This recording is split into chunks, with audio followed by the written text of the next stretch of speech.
Okay, so here we have two of the new Pennsylvania Railroad from Bowser RS3s. Beautiful models, really, really nice.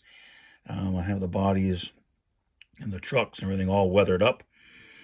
So they're sitting back there, ready to go on. What I've been fiddling with, trying to decide if I wanted to do it, and I figured I'd try it. Is, as you can kind of see, there's a loop of wire. That is a TCS KA4 Keep Alive. I'm going to add to these two. Now, these have ESU Lok Sound 5, full function decoders. They aren't hobbled or anything like that. They're the real ones, the real deal. But I wanted to try it. So, based on the official information, now of course they say don't do this. Use their power pack, or although they do show over here how to do it with a capacitor, a diode, and a resistor. And I've seen some videos here and there, and yeah, you can do it if you're very, very, very careful. So I soldered it on to the appropriate tabs on the ESU LokSound decoder. And what I'm going to do is, they also recommend you have a way to disconnect it. That makes sense. So if you're throwing a program track with a Lok programmer, so you can disconnect the non-ESU Keep Alive. That makes sense. So what I did is I bought the two KA4s, and I came up with a way using little JST connectors. These are actually, I'll pause it and show you how I made them. I actually made these up. So they'll be connected like that.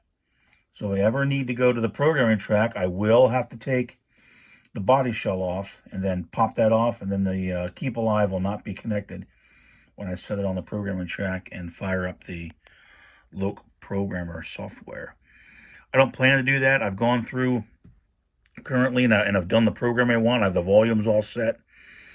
What I've done is I've recorded several of the values for, I don't know if I can grab this here without shaking the camera.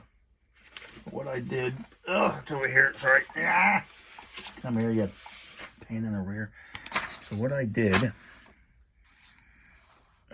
okay, so I have a little chart there, and you can see before, I'm going to run auto tune, but I wanted to get the values of CV51 through 56 and 116 to 119.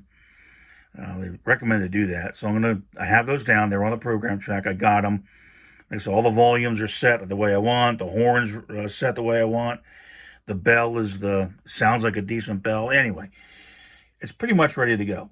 So I'm going to take these over. I'm going to fire up the auto tune, run that, come back, put them on the program track, record the values after auto tune. Just so I'm curious to see what happens. And if they run great, leave it alone. But if I need to tweak them and comparing them, then I have a column here for if I manually change it. So I'll get all that done, and then mount the Keep Alive. Well, I could mount them now and not connect them. Not a big difference. I probably will do that. And I'm going to have to figure out how to route the wires. So I think I have a little bit too much wire on this, but that's okay. It's my first time. Give me a break. I'm a novice. And then we'll get these ready to go. Get the body shells back on. Like I said, they're all pretty much weathered up. At least I think they look pretty decent. Airbrushed. I'm getting better and better and better at the airbrush. Again, the more you use it, the better you tend to get, right? Like anything in life, the more you do, the better you get at it. But I just realized I have to take the Humbrol mask all off, because as you can see, it's on the cab windows there. That's why it looks kind of purplish. That's a mask. Okay, so enough babble. Let's get these over the layout, get them auto-tuned, and get the body shells on, and get them hauling freight. This is the set that I used to make up the jumpers with the JST connectors from the ESU decoder to the TCS Keep Alive, the KA4. You can buy pre-made ones, but they're rather pricey. So I started looking around, saying, well, can I do something, a little less expensive? Because I might want to get a whole set like this if I could, because I may do more of this. So this is from Amazon. I'll put the link in the description below. And basically, it's a set with connectors You can see what you get there. Now, you get a male and you get a famil. I'm not sure what a famil is. I think it's a female. They're 1.25 millimeter pitch, so they're rather small. And you get the 2, a 3, a 4, a 5, a 6, a 7, a 8, a 9, and up to a 10. It's a 10. And then you get some heat. Oh, you get some heat shrink tubing. And then you get pre-connected wires, colors, 10 different colors. And now you're going to, well, gee, Rob, is it the right NMRA colors? Well, gentle viewer, actually it is. What you get, if you look at the set, and again, these are set with the connectors already on the end to go on both the male and the female connectors. But you get, you can see here the colors you get. White, all right, so there's your forward headlight, FOF. Red, black, track pickup. Yellow, that is your rear headlight, FOR, right, or the rear headlight. And then you get blue. That would be, could be your common, your positive 12.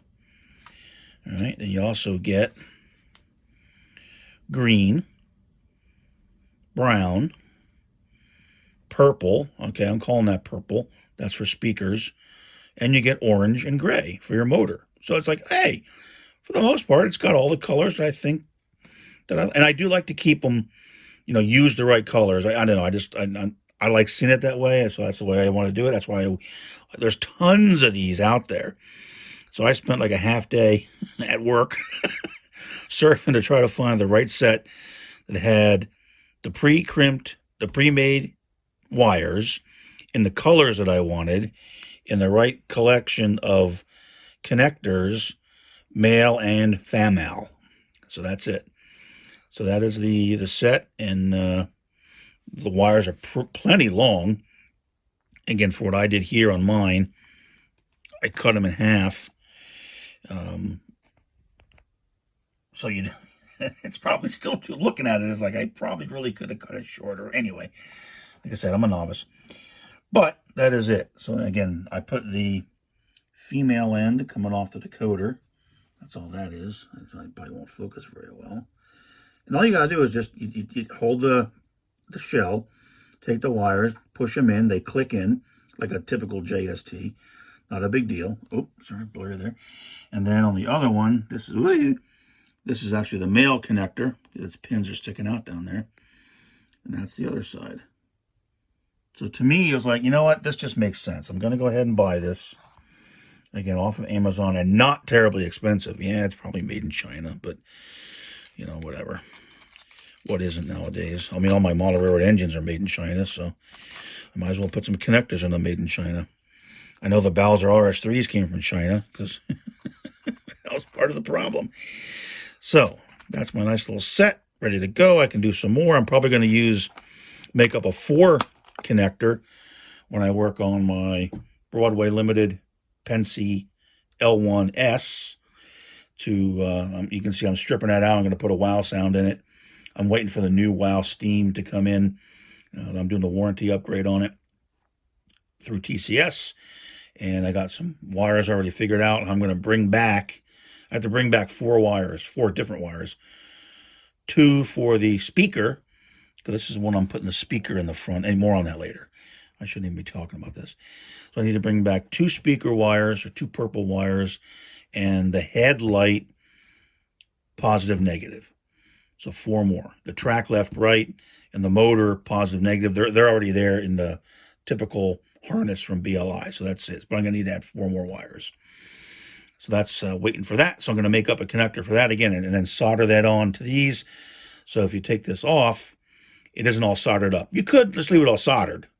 Then you got to take the boiler off and lay it over, try to work it, and blah, blah, blah, if you're going to be careful. So this way, all I do is unconnect it, and it comes off just like that. A lot easier to work. So that's what I'm going to do. All right. So again, information will be in the description box below. And I'm going to get these hooked up, fired up, and on the layout. Okay, here we are. We're on the noisy layout. Figured I'd film this just for the heck of it. I have another term I won't use because of the PG nature of my channel. So I have the 8592 there. Again, you probably can't hear it. That's how all the other locomotives are on. But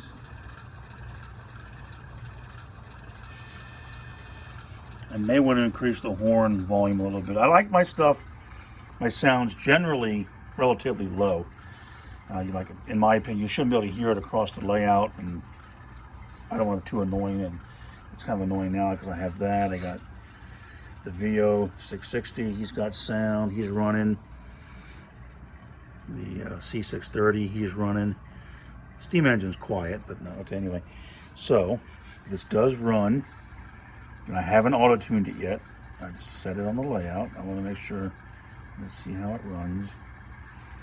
Takes a little bit of throttle. I mean, I had to turn it up to about there. I know it's hard to see, but to get them going. So, sorry about being so fast. It runs pretty nice. Oh, okay, so hard to hear the horn. Maybe before I connect up the Keep Alive, I'll increase the horn volume. Although I think you can program these on the main with the Keep Alive in. That shouldn't be a problem. That's just figuring out what CV's the volume and changing it right at the command station. Shouldn't be a big deal. So it runs both directions. The lights work both directions. So now what we're going to do is follow the instructions. I'm going to put it going forward. It's going to have a length of track in front of it, which it does. And then you come into the instrucciones from, I know a lot of guys know how to do this, but maybe there's some people that haven't never done this and are just interested, or you're just killing time. All right, set the vehicle, locomotive, piece of straight level track, got it. Call on the throttle, F1, which is the bell, is off, it is. So I'm gonna write 0 into CV54 and then press F1. And it's gonna take off. It's pretty cool. And then you're done. And then I'll take it back to the Lok programmer, and like I said, all those values I showed you, I'll reread them just to see what it did. I'm just kind of curious. All right, so here we go. So we're going to come over here. I'm going to program this on the main. I got to escape out of my function display. So we're going to do ops program 8592 entrevue. We're going to program a CV. What number was that? 54. So we're going to program 54, enter. Its value, 1, and the value is, I believe it's 0. 0. 0. Enter. So now, we'll go back to functions. Now I'm going to hit F1, and this thing should rip off down the track for a little bit. Here we go. Pressing F1.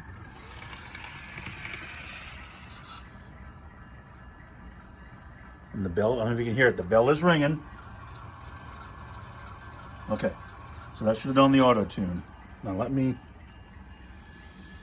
turn the bell off. Hit my voice direction. And let's see if it runs any, if I seem to notice it running any slower or any better at slow speeds. Okay, no, it didn't seem to be changed much. Actually seems to have started about the same spot. That seems to be running nice and slow.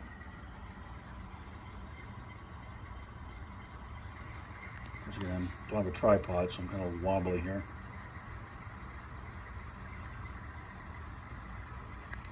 Okay, we don't need to watch this thing run slow for hours and hours.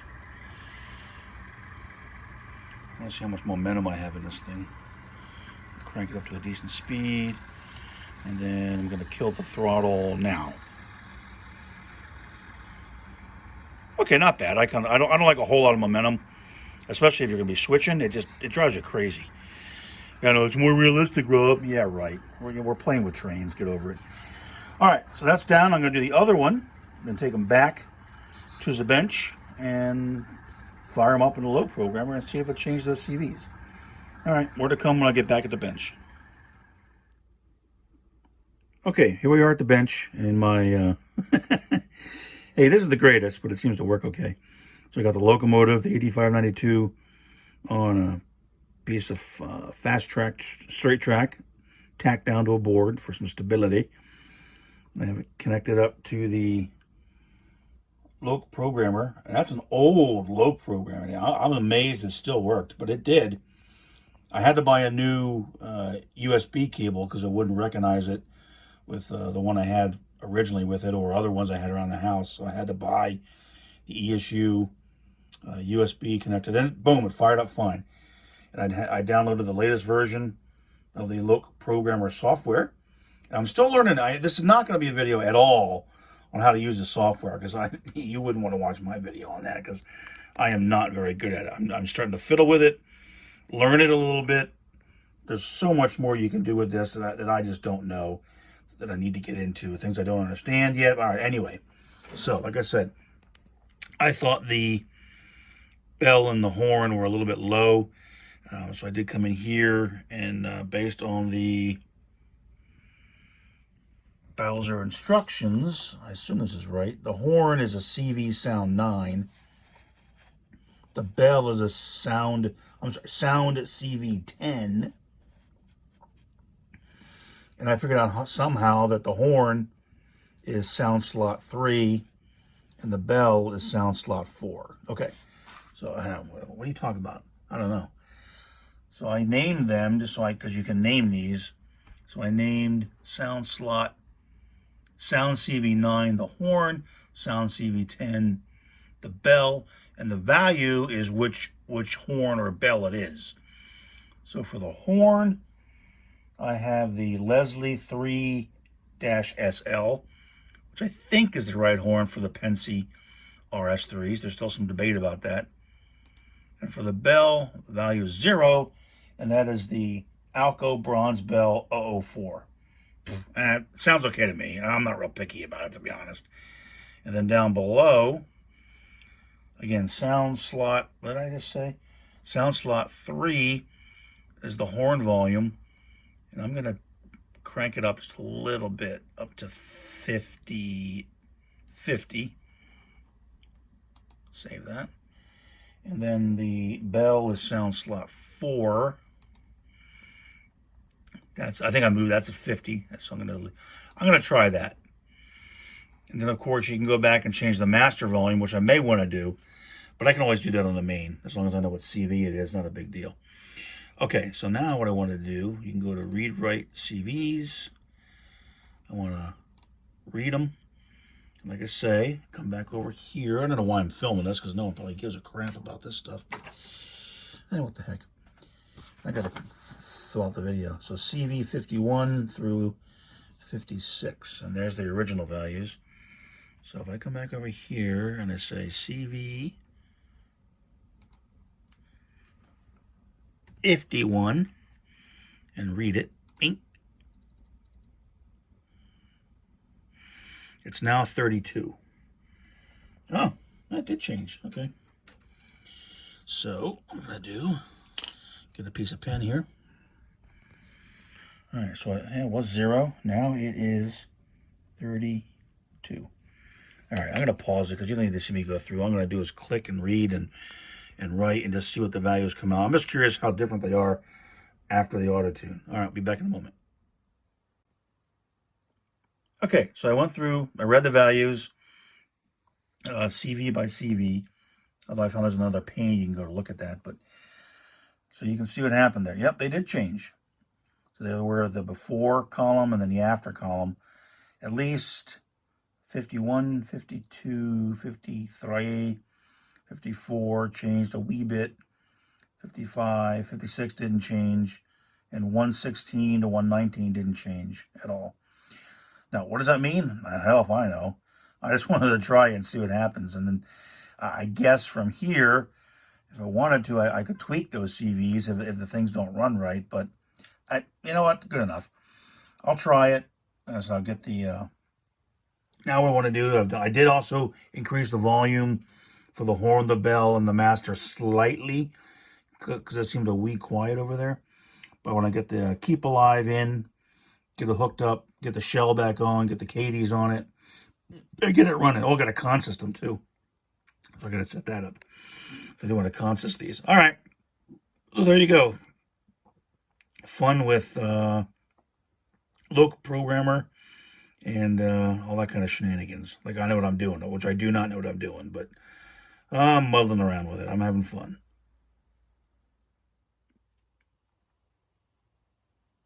Okay, so I did the 8595 as well. And just for the fun of it, I said, well, what's the difference? Is there any difference? Or did the auto-tune do the same thing? Well, it didn't. You can see there that CV51, okay, it's a 32 on both of them after auto-tune. CV52 is 12 and 11. And then 53 is 83 and 81.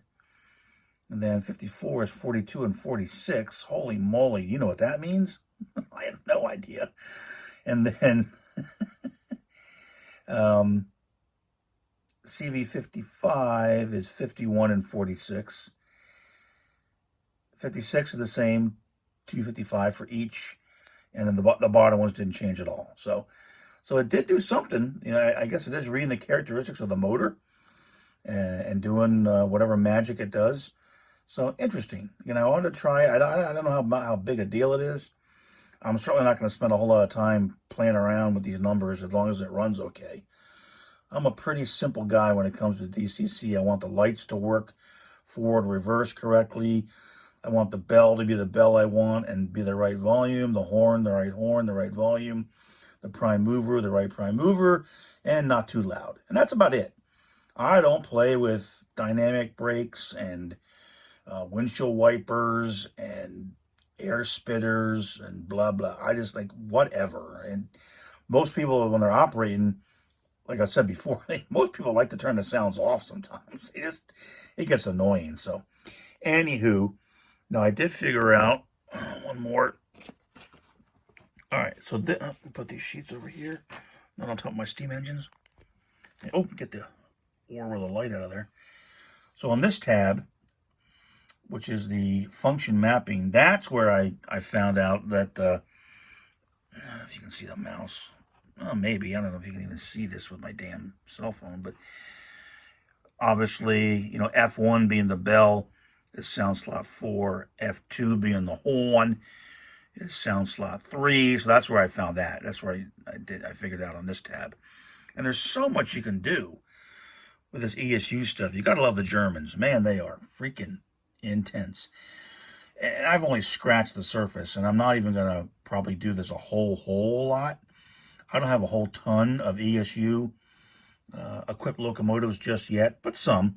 And I did go out because they're hard to find, and I bought a bunch of blank LokSound 5 DCCs. So those, obviously, I'll have to use the program to download the sound project from the ESU website, and then I did buy the new decoder tester as well from LokSound that has the E24 chip on it. So that's how I'll probably go ahead and write sound projects to the, actually I have 5 of them. So, all right, that's that. So now we're going to get really going to get the Keep Alive installed and try it. And I'll know the Keep Alives are working or not. Well, the real easy way, you turn the layout off, and if it sits there and gurgles away for a little bit, for about 5-6 seconds, then you know it's working. I also have a dead section where the programming track is. I can turn off, run the locomotive into it, and see how far it goes in that section. So I'll be able to verify that the TCS Keep Alive is indeed working with the LokSound decoder. So we'll see. We'll see how that goes. All right. Hopefully that was somewhat interesting. I didn't bore you to death, but I probably did. Anyway, it was fun for me. I enjoyed it. Alrighty, there we go. It's installed. It's taped down with a little bit of Kapton. Not too much. A piece here and a piece here. I definitely made those a little bit too long, but that's okay. And I didn't want to go crazy and put a thermal blanket over the decoder. I can't do that. The Keep Alive is sitting here. It's in the cab. There's the one there. And I was worried about the body shell, but it fit. Yeah, you can kind of see it in there. But it's green. It kind of looks like a cab interior. I'm like, whatever. So that one's done. Got to put the Katie's on it.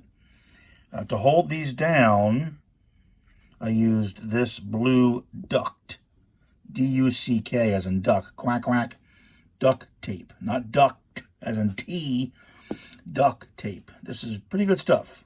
It's really, really thin, fairly strong, and I wanted to keep I wasn't sure how high I was going to be, so I didn't use my Gorilla. The other stuff I have is this. This is, where is it? There it is. Clear Gorilla tape. This is double-sided, of course, and this is really strong stuff. But I didn't know, you know, sometimes you get close. I didn't want to make this too high. I think it would have worked just fine. But anyway, this stuff holds fairly well. So that is it. So that's how it looks assembled and ready to have the body shell put on it. So there's the 85-95 that's done. The weathering on here was inspired by a prototype photo I saw that looked just like that, right over those hatches. It looked like that. People might look and go, that doesn't look right. Well, I'll show you the photograph if you don't believe me. The other one's just kind of plain, a little bit of dirt. You can see a little bit of dirt along the lower frame there. You know, for now it's good enough.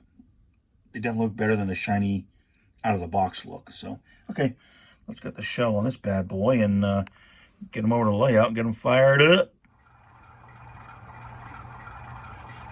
Alrighty, they're all back together over on the layout. I did replace the Bowser supplied couplers with Katie number 5s. Okay, got the first one. Well, actually, they're both over here. His sister is sitting up there.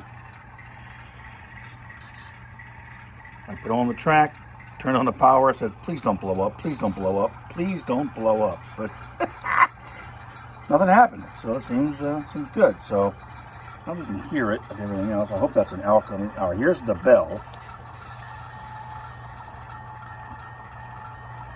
Okay, is that the right Alco bell for a Pennsy RS3? If anyone knows, let me know. And the horn.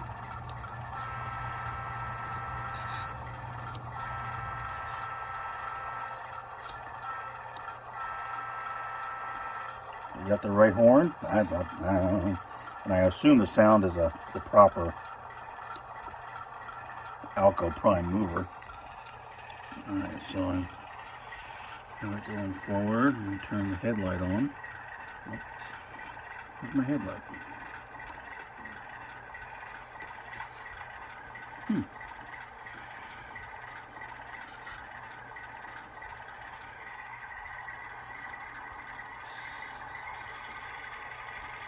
There we go. Okay. So it seems to run okay. It's not melting or anything like that where the Keep Alive is. Well, I think if the only thing I really could have done is if I shorted something, or if I had the Keep Alive wired backwards, I think that would probably destroy the Keep Alive and not the decoder. At least I would think. I'm no expert on that, but all right. So she runs pretty nicely. Now what I'm going to do, I'm going to go ahead and run him into the dead spot to see if the Keep Alive is actually doing anything. If I could turn the layout back off and, like I said, it gurgles away for a while. But what I'm going to do, I'll pause it real quick. I'm going to bring him back through, bring him back up here, probably bring him back, whoops, sorry, up here, this section right here, from here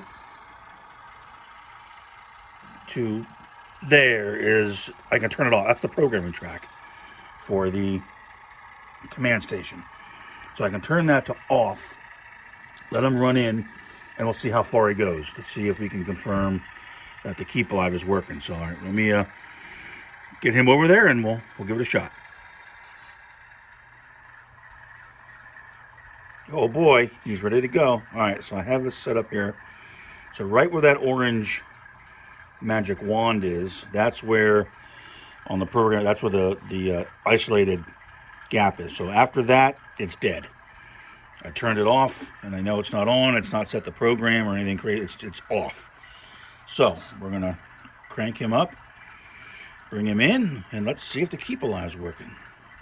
I haven't tried this, so this is again, good, bad, ugly. We'll see how it works when I, all right. Firing him up. There he goes. Get him up a little bit. He's in the dead spot.